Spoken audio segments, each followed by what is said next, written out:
దీంట్లో అప్పుడు ఏడ్చేదాన్ని కూడా, చిన్న చిన్న ఏమన్నా అయితే కూడా బాధపడేదాన్ని. నాకు కమలా మేడం గారే ఫస్ట్ సబ్జెక్ట్ చెప్పారు. నా ఇంట్రడ్యూసర్ వచ్చేసి బండారి సరితా మేడం గారు.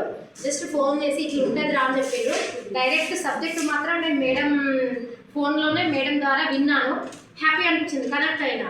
సరే చూద్దాము, ఆన్లైన్లో పేమెంట్ కట్టడం ఇలాంటివి నమ్మచ్చు నమ్మరాదు. అప్పటికే నేను జాబ్స్ చేసిన, కానీ ఏదన్నా డైరెక్ట్ ఇన్కమ్ కదా, దాంట్లో భయం అనిపించలేదు. ఇది అమ్మో ఎలా ఉండదు అని చెప్పేసి ఏం చేసినా, మేడం దగ్గర నుంచి ఈ నెంబర్ తీసుకొని మేడంతో మాట్లాడినా. వదలాలనిపిస్తలేదు, పట్టుకోవాలనిపిస్తలేదు, భయం వేస్తుంది. ఏం చేసినా వీడియోస్ అన్నీ చూడమ్మా, ప్రతిదీ అందులో ఉంటుందని చెప్పింది. మొత్తం వీడియోసే, ఎప్పుడు చూసినా వీడియోసే. నాకు పిల్లలు ఇప్పుడే చిన్నోళ్ళు అంటే అప్పుడే ఎంత చిన్నోళ్ళో తెలుసు కదా, అంత చిన్నోళ్ళు అయినా కానీ మొత్తం వీడియోస్ అన్నీ విన్నాం.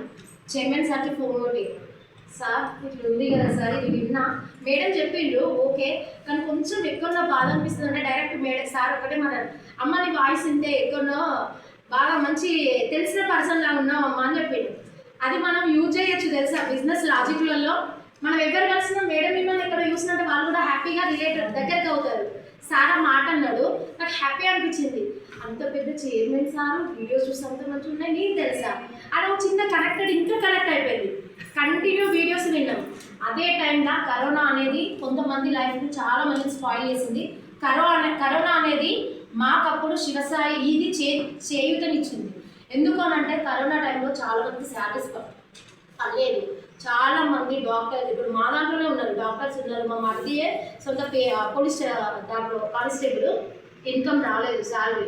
మాకు మాత్రం ఫస్ట్ టు 10th లోపే శాలరీ పడింది. వీడియో ఉంటుంది, స్విచ్ చేస్తే ఫ్యాన్ తిరిగిందా లేదా, ఆ వీడియో నా ఏమంటారు నా స్టేటస్లో నేనైతే మోగిపోయేది, ఊకే పెట్టుకునేదాన్ని. స్విచ్ అయితే శాలరీ ఫ్యాన్ తిరుగుతుంది, కానీ శాలరీ ఎట్లా పడుతుంది అని చాలా మంది క్వశ్చన్ చేసేవాళ్ళు. దానికి నీకు కావాలంటే నాకు ఫోన్ చేయి, నువ్వు ఫ్రీగా ఉన్నప్పుడే మాట్లాడు, నువ్వు మామూలుగా చేసుకుంటానంటే నేను ఒప్పుకోను, ఖచ్చితంగా వచ్చి వింటే తెలుస్తుంది అని చెప్పేదాన్ని. మళ్ళీ ఇంకొకటి, ఇంత శివసాయి సబ్జెక్ట్ అనేది మనం ఏదో బుక్ పట్టుకొని చదువుకుంటేనో అట్లా చేస్తేనో కాదు. దీంట్లో లీనమైనప్పుడే దీని సబ్జెక్ట్ కాన్సెప్ట్ తెలుస్తుంది. దాదాపుగా మేము ఇప్పుడు 6 years, ఇది కంపెనీ వచ్చి 10 years, మేము 6 years కదా. మా సార్ మొన్న చెప్పారు, శివసాయిలో అడుగుపెట్టి మీరు ఇంకా 50 సబ్జెక్టే అమ్మా, ఇంకా 50% ఇంకా మీరు రీచ్ కాలేదు అని చెప్పారు. మేము 50 సబ్జెక్ట్కే ఆల్మోస్ట్ మేము సీనియర్స్లో పొజిషన్స్లలో ఉన్నాం.